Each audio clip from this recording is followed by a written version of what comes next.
இப்போ பார்த்தீங்கன்னா நம்ம கால்குலஸோட ஃபைனல் பார்ட்டுக்கு வந்துட்டோம். சரியா? பார்த்தீங்கன்னா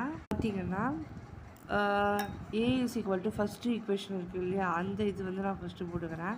ஃபஸ்ட் ஈக்குவேஷன் யூஸ் பண்ணாது தான், அதை அப்படியே நான் எழுதிக்கிறேங்க. எழுதிட்டு dv/dt ஓகேவா, அதை வந்து நான் என்ன பண்ணிக்கிறேன்னா எக்ஸ்ட்ரா ஒரு ஸ்டெப் போட்டுக்கிறேன். ds/ds இதை வந்து நான் மல்டிப்ளை பண்ணிக்க போகிறேன். இதை வந்து எப்படி மல்டிப்ளை பண்ண போகிறேன்னா கிராஸாக மல்டிப்ளை பண்ண போகிறேன். ஓகேவா, எப்படி பண்ண போகிறேன்? கிராஸாக மல்டிப்ளை பண்ண போகிறேன். So A is equal to dv/ds அப்புறம் என்ன ஆகும்?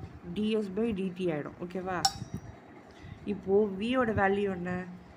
வியோட வேல்யூ வந்து ds/dt. ஓகேவா, இங்கே அது தானே இருக்குது. அப்போது இந்த இடத்துல வியை சப்ஸ்டியூட் பண்ணிக்கலாம்.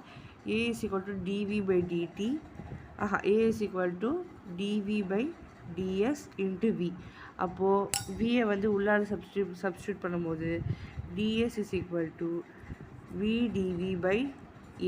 இது வந்து என்ன பண்ணிக்கணும்னா இந்த ds வந்து இருங்க வெயிட் பண்ணுங்கள். இந்த ds என்ன ஆகும்னா இந்த பக்கம் போயிடும், ஏ வந்து இந்த பக்கம் வந்துடும். ஓகேவா, அதுதான் நான் இங்கே போட்டிருக்கேன். இப்போ ரெண்டுத்துக்கு இன்டர்கிரேஷன் எடுக்கும்போது எஸ்னா 0s, வினா uv. ஓகேவா, 0s வந்து s - 0 எழுதிக்கிறேன். இது வந்து வி வந்து கான்ஸ்டண்ட்டாக எழுதிட்டு, இது வந்து இன்டர்கிரேஷன் வந்து உள்ளே எழுதிட்டு ஸ்கொயர் போட்டு டிவைடட் பை இதை மறந்துட்டேன் இருங்க, டிவைடட் பை 2a எழுதிக்கிறேன்.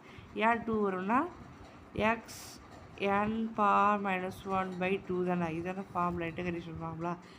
ஓகேவா, ஸோ அதை நான் எழுதிட்டு பார்த்தோன்னா s is equal to v square minus u square divided by 2a வரும்.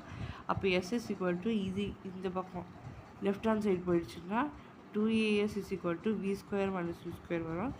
இந்த u square வந்து அந்த பக்கம் ரிட்டர்ன் ஆச்சுன்னா v square is equal to u square plus 2as. இதுதான் வந்து கால்குலஸோட தேர்ட் ஃபார்முலா. ஓகேவா, தேங்க்யூ. யூஸ்ஃபுல்லாக இருந்தால் சப்ஸ்கிரைப் பண்ணிக்கோங்க.